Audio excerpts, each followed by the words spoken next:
Ils ont envahi notre quotidien et vous êtes de plus en plus nombreux à ne plus pouvoir vous en passer. Eh bien, sachez que téléphone portable et tablettes ne seraient pas sans danger pour nous, mais surtout pour nos enfants. Ce soir, vous allez entendre le témoignage d'un Martiniquais frappé par un cancer de l'oreille interne. Pour les spécialistes qui l'ont suivi, aucun doute, sa maladie est liée aux ondes du portable. Franck Zozor, William Zebina. Ces images datent de 1995, c'est Rémi Villa, un nom que vous connaissez. Il a porté haut les couleurs de notre pays, un véliplanchiste, 4 fois champion du monde, 20 fois champion de la Martinique. Mais ce que l'on sait moins, c'est qu'il a été touché il y a quelques années par un cancer, une tumeur à l'oreille interne. Soigné à l'hôpital Pellegrin à Bordeaux, ses médecins lui expliquent que cette tumeur serait liée à l'utilisation du téléphone portable.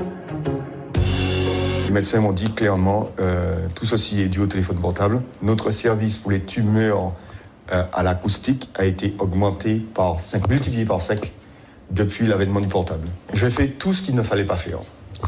Dormir avec un téléphone à côté de ma tête, à 30 cm de ma tête. Chose à ne jamais faire. Donc il faut éteindre impérativement son téléphone portable quand il est dans une chambre ou le laisser à l'extérieur.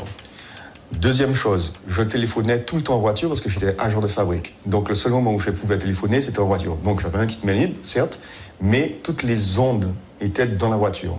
Et à Bordeaux, les spécialistes lui ont expliqué comment les ondes magnétiques du portable agissaient sur l'oreille interne. Vous avez dû pu contraster par vous-même que quand vous téléphonez longtemps, votre oreille chauffe. Et bien ça, qu'est-ce que ça fait? Ça simplement cuit votre oreille. Et donc l'oreille interne est extrêmement fragile. Et donc, puisque c'est tout petit organisme, etc. Donc forcément, on l'abîme, on la cuit et on finit par la détruire. Donc le téléphone portable, quand quelqu'un m'appelle, je l'utilise comme ça, microphone allumé, et je parle. Ou bien, loin de la tête, jamais comme ça. Et puis il y a les conseils aux parents concernant l'utilisation des portables pour les enfants. Le médecin me disait très clairement que le pire va arriver parce qu'aujourd'hui, les parents donnent les téléphones dès l'âge de 10 ans, voire même avant à leurs enfants, et les enfants dorment avec leur téléphone. Alors ça, le cerveau n'est pas encore construit, etc. Donc il est encore plus sensible et les dégâts seront plus importants encore. Et pour confirmer les propos de Rémi Villa, ce rapport de l'ANSE, l'Agence nationale de la sécurité sanitaire et de l'alimentation, rendu public la semaine dernière.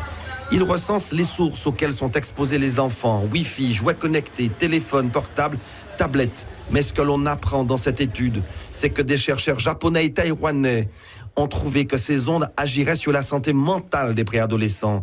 Dépression, comportement à risque, tentative de suicide pourraient être provoquées par l'utilisation précoce de ces objets connectés. Et enfin, dernier conseil de Rémi Villa, évitez les portables dans les poches. Les ondes affectent également les organes génitaux.